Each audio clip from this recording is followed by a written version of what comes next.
আসুন বর্তমান ভারতে মুসলমানদের অবস্থা, মুসলমানদের সিচুয়েশন নিয়ে কিছু কথা বলি। আমাকে আপনাকে ধমক দেওয়া হচ্ছে ভারতের স্বাধীনতা আন্দোলনে মুসলমানদের কোনো অবদান ছিল না। আজকে মুসলমানদেরকে বিভিন্নভাবে তুচ্ছ তাচ্ছিল্য করা হচ্ছে, কোন জায়গায়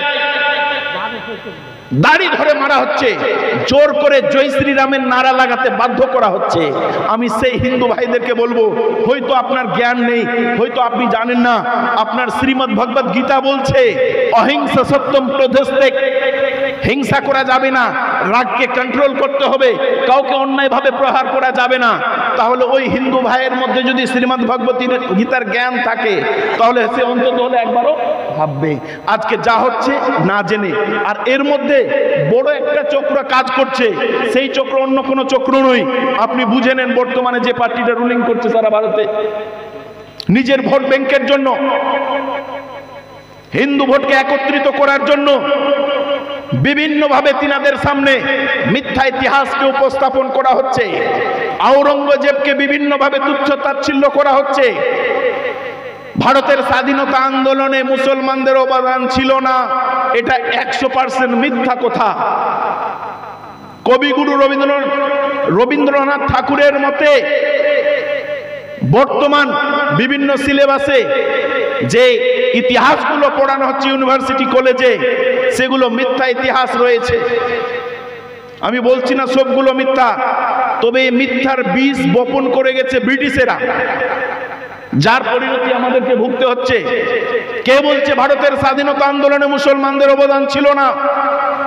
আশফাকুল্লাহ কে, যাকে ফাঁসিতে ঝুলিয়ে মারা হয়েছে। মাওলানা মোহাম্মদ আলী শওকত আলীকে জেলের ঘানি টানতে হয়েছে। গান্ধীজি জেল খেটেছেন, এটা 100% সত্য, কিন্তু তার সঙ্গে মাওলানা মোহাম্মদ আলী শওকত আলীকে জেল খাটানো হয়েছে, আশফাকুল্লাহকে ফাঁসিতে ঝুলিয়ে মারা হয়েছে।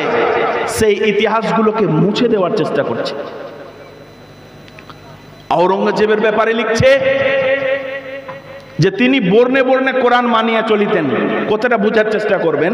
ইতিহাসে আমরা পড়েছি যে আওরঙ্গজেব এমন একজন শাসক ছিলেন, তিনি বর্ণে বর্ণে কোরআন মানিয়ে চলিতেন। আচ্ছা ভাই, আপনারা উত্তর দেন, একজন ব্যক্তি যদি আয়াত টু আয়াত না, অক্ষরে অক্ষরে বর্ণে বর্ণে কোরআন মানিয়ে চলতেন, তো এইরকম একজন শাসক তিনি যদি বর্ণে বর্ণে কোরআন মেনে চলেন, তিনি কারো মন্দির ভাঙতে যাবেন?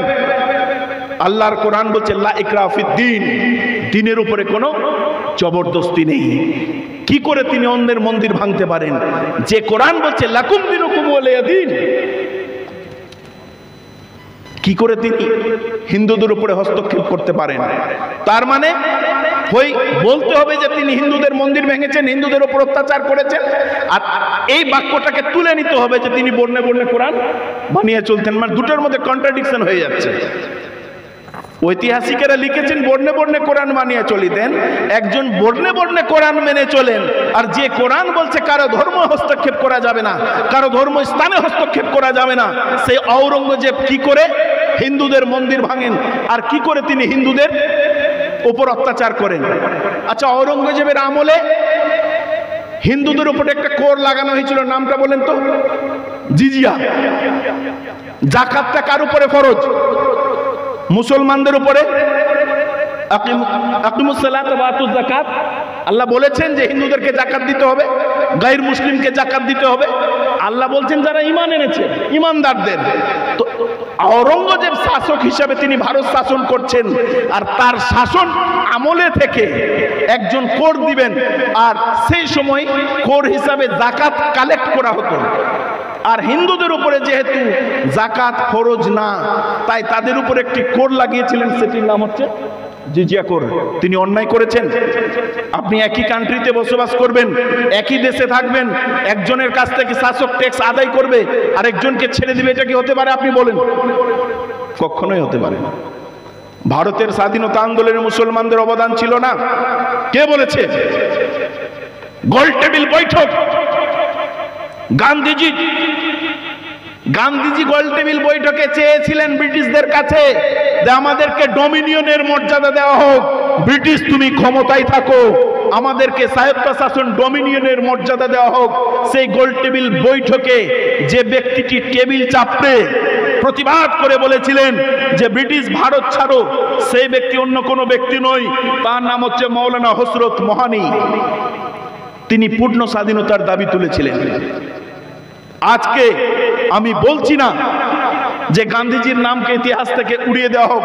গান্ধীজির নাম যদি ইতিহাসে সোনার অক্ষর দিয়ে লেখা হয়, তাহলে আমরা দাবি জানাতে পারি, আমরা দাবি করতে পারি মৌলানা হযরত মোহানির নামও সোনার অক্ষর দিয়ে লিখতে হবে।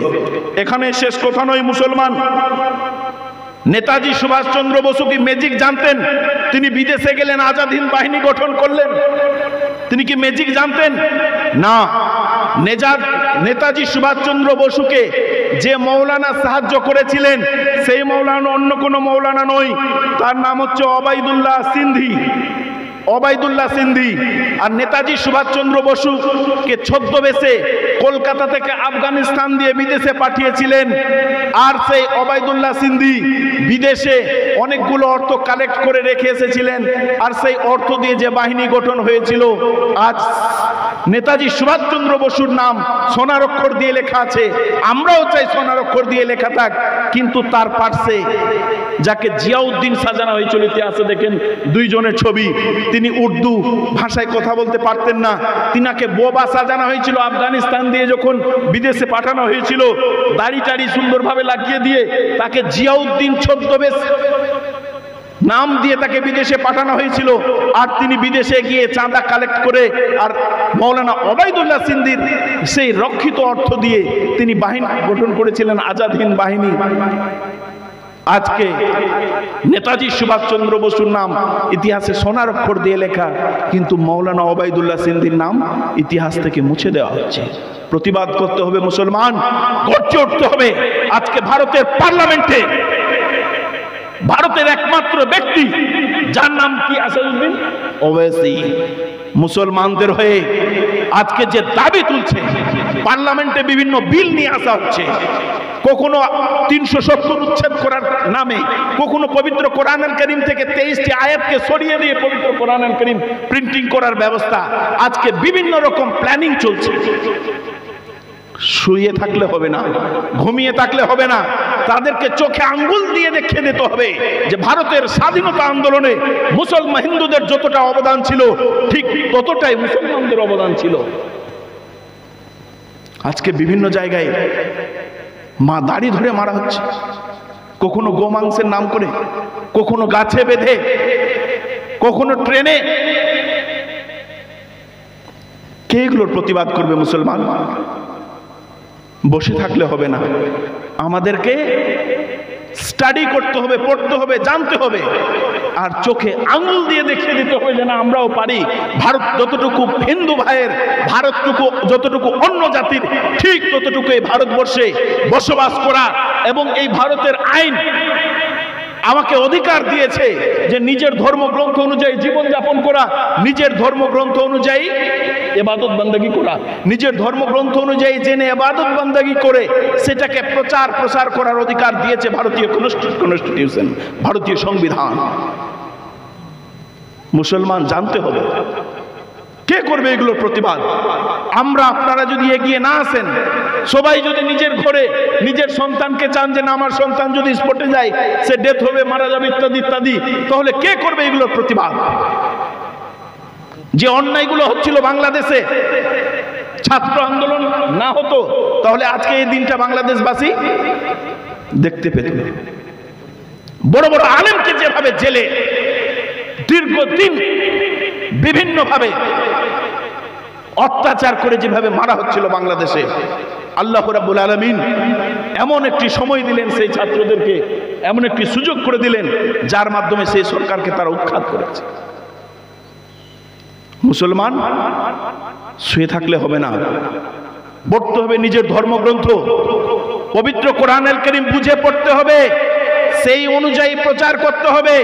যে নাস্তিকেরা দাবি তুলছে যে মুসলমান বা ইসলাম তরবারি দ্বারা প্রচারিত হয়েছে, আঙ্গুল দিয়ে দেখিয়ে দিতে হবে, নবীর চরিত্র নবীর ক্যারেক্টারকে তাদের সামনে উপস্থাপন করতে হবে।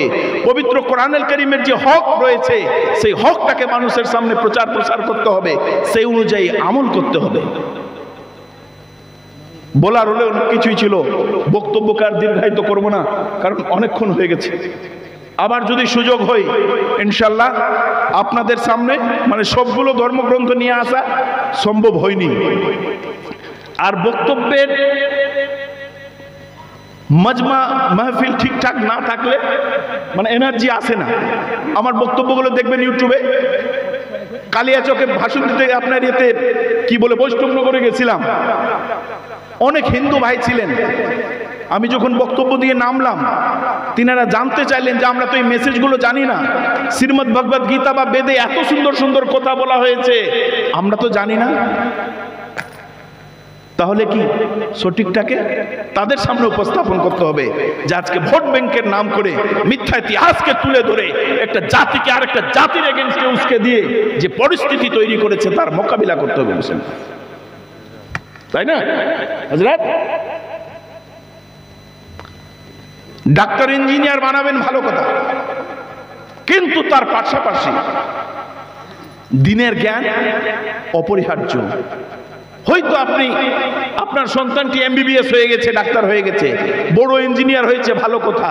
যদি আপনার সন্তান ঈমান নিয়ে মরতে না পারে তাহলে আপনি বলছেন আমি পৃথিবীর সফল ব্যক্তি, আমার সন্তান ডাক্তার হয়েছে, আপনি বিফল ব্যক্তি। যদি আপনার সন্তান ঈমান নিয়ে মরতে না পারে, ধরে নিন আপনি হ্যাঁ ঠিকঠাক ভাবে ইবাদত বান্দাগি করছেন, আর আপনার সন্তানটা যে ফজরের নামাজে ঘরের ভিতরে শুয়ে থাকছে আপনি তাগিদ করছেন না।